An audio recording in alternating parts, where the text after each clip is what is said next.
tough league like the NBA, here's where Miami sits right now in the league ranking. First in opponent field goal percentage, third in steals. And they also show up top 5 in team field goal percentage. That's excellent. Actually, that's elite level. And Clark, let's talk about that defense. I mean, number 1 in the league in field goal percentage. You talked about it. They're just smothering. They really get after you. They try to attack you. They close out. They rotate well, and they're constantly covering up for one another. And for the Celtics, a lot of those close ones they were used to being able to pull out on the road seemed to go, Clark, I think, the other way last season. They sure did, and all those losses added up as they ended with a road record of 15 and 18, Kevin. Those 15 wins, the lowest of any playoff team in the East except for the Knicks. It's Terry outside. Basket is good. The assist from Rondo. Rondo's got his 3rd assist on the night. And the Jet, as he's known, is a great shooter, both from mid-range and long range. Can step out well behind that three-point line and knock down the shot. But really what he wants to do is put the ball on the floor a couple times, create the angle, and then rise up over the top and make that mid-range shot. And Steve, whether starting or coming off the bench, JT is always ready to step into the big moment and knock down the big shot. One of the great jump shooters in this league, Jason Eugene Terry, calls himself the Jet. Accurate off the pull-up, can shoot with range or pick you apart from the foul line area, and most effective going right.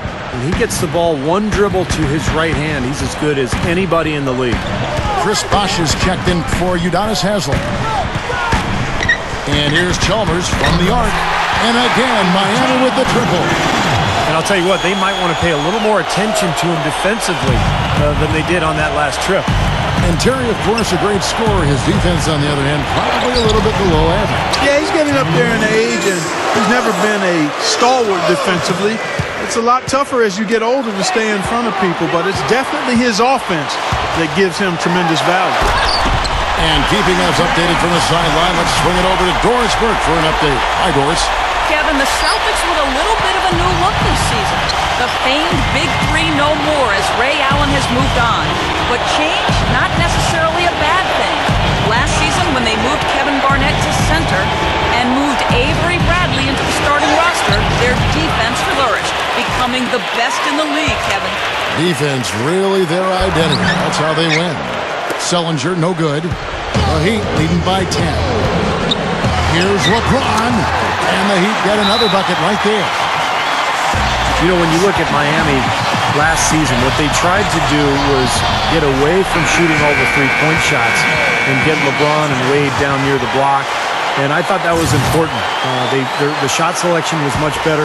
They got out and ran a lot more, and they used that athleticism to their advantage. Here's what Miami's going with right now. Rashard Lewis. He's checked in for Batty. Wade comes in for Ray Allen. And it's Norris Cole in for Mario Chalmers. Here's LeBron. Rebound, Boston. You look at the athletes in Miami, and they can be just downright scary if they're getting up and down the court on you. I mean, you really just got to duck. You know what, Kevin? It's not just guys that can run. It's guys that can finish and run with Wade and LeBron. And those two, in and of themselves, I mean, they're a dynamic duo. I think playing the way they did last year, let them take full advantage of their personnel. They actually thrive being in the open court, and that's really how they tried to play most of the time. And the Heat with some changes. Haslem comes in for Rashard Lewis. And it's Allen in for LeBron. Courtney Lee, he's checked in for Boston. Rondo comes in for Jason Terry. And Wade slams it in.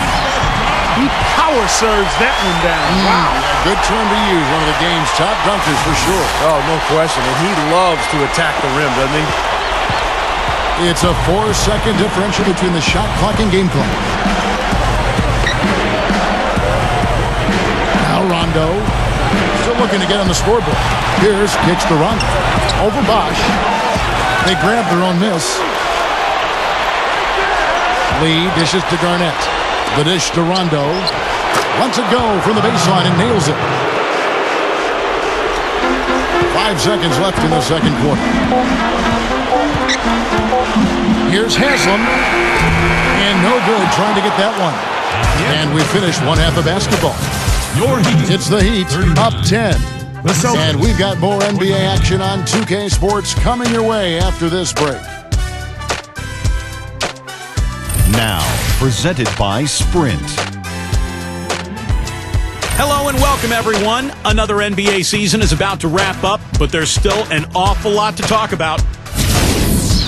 Miami up on top against Boston, having their way on offense, and that may be an understatement. They simply can't miss. The first half, a productive one for LeBron. After two, he's got 10 points and also has contributed with his passing, making some assists. And no shortage of desire from the Celtics side of things. They're crashing the offensive glass with reckless intensity, tremendous hustle. There's been some great work by Brandon Bass in this one. He's got 8 points, and his defense has been very solid. He's been bothering shots. He's keeping his hands active, making it difficult for guys to score on. And back to Miami we go. Thanks so much for being with us.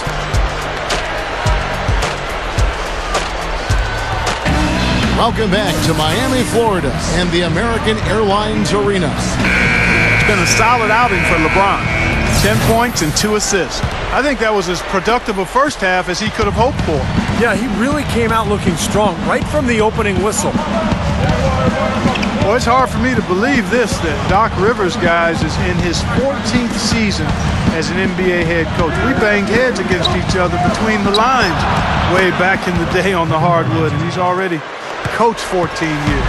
Top 20 all-time in playoff wins is Doc. He won Coach of the Year back in 2000. His first season as a head coach, and for those who may not know, was also an outstanding commentator before taking the reins on the sideline. So well-versed in the world of basketball is Doc Rivers. And now let's check out the lineups courtesy of Gatorade, all fueled up and ready to go for the second half of basketball. And for Miami, look at who they've got out there. Mario Chalmers in the electric D-Wade at the guards. Shane Battier is out there with LeBron James. And it's Bosh in at the center, filling out the middle. And Clark, you were talking about Doc Rivers. You mentioned that Coach of the Year award. Not bad for a guy who didn't really have any coaching experience as an assistant. He went straight from the broadcast booth right into the fire, and he got it done right away. And here's Chalmers from the arc. Gets it to go. Chalmers has got 5 points in the quarter.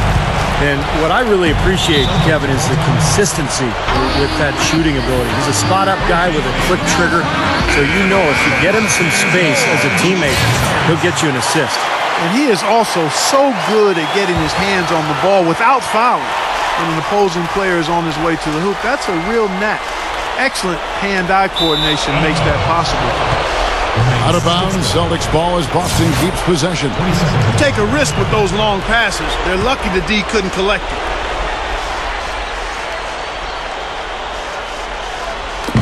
On defense, Miami. Rondo kicks to Pierce. Over Bateen. That's good from Paul Pierce on the assist by Rondo.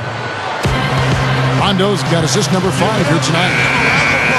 What an asset to a team. When you've got big men who can knock down free throws, look here at the top centers and power forwards in terms of free throw percentage this season. 4th, Kevin Garnett. Well, a lot of these big men take the confidence they have in the paint straight to the free throw line. Yep, some of them do that. Exactly, and we can see the reason why in those numbers. In general, the composure of all those players show up at the free throw line. He's so dangerous. Anytime he gets the ball in his hands and gets some momentum going towards the basket. It's kind of a weird start to the playoffs last year for Boston. Rondo gets suspended early, but the Celtics were able to get past the Hawks as they matched up as the 4 and 5 seeds, and the Celtics actually did not have home court advantage in that series. True. Battier's shot. Good. That's 4 straight from the field, guys. Off to a quick start this third quarter. Rondo kicks to Bradley. Back to Rondo. Celtics passing it around. Bradley passes to Garnett. Over LeBron. And Garnett misses. You know, Clark, you wonder how the Celtics would fare as an older team and shortened season, the compacted window of games, so many games crammed into 1 week. You just weren't sure how much gas they had in the tank come playoff time, Steve, but as it showed, they won a couple series and made their way through. Yeah, I thought it was really impressive for getting to the Eastern Conference Finals, taking Miami to 7 games. They had their chance, too. You know, up 3-2 in a home game, but LeBron and Miami were just too much. Right around 3 minutes into the second half. Chalmers against Rondo. Chalmers dishes to LeBron. Back to Chalmers.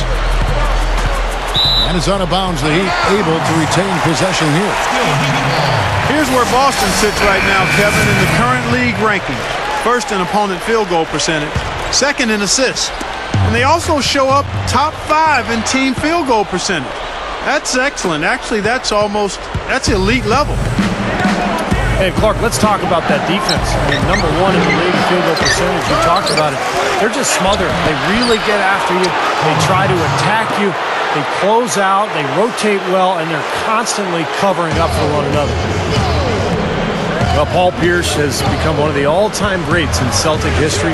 Second all-time in points and steals. Top 10 in pretty much every other stat. And, of course, the Finals MVP in 2008, probably his proudest moment as a Celtic. Terry kicks to Pierce. Lee kicks it to Terry. Rebound by the Heat. LeBron's now got his 3rd rebound tonight. And what a great career for Paul Pierce. You'd like to see him be able to retire as a Boston Celtic, wouldn't you? Yeah, I certainly would, Kevin. I've always wanted to see outstanding players spend their entire careers with one team. It doesn't happen. The landscape is different now for a number of reasons. Players move on. But when it can happen, it's really special. And Paul would certainly fall into that special category. He's a Hall of Famer, and if he could do it all in one uniform, that would even make it sweeter. Into Green. On the wing, Jason Terry. Fires from deep. And it's Terry again missing. He can't find anything out there, and his misses are really hurting this team. 3-pointer. And it's out of bounds. The Celtics will take it the other way. So it's both teams making substitutions here. 16 seconds left in the 3rd quarter. Back to Green. He dishes it to Bradley. Sullinger over Bosch. Sullinger, no good. It could go. The shot, no good. And as we end the 3rd quarter, a double-digit deficit will make it tough to come back. Heat lead by 10. And time to step aside quickly, but we'll be back in no time with the start of the 4th quarter.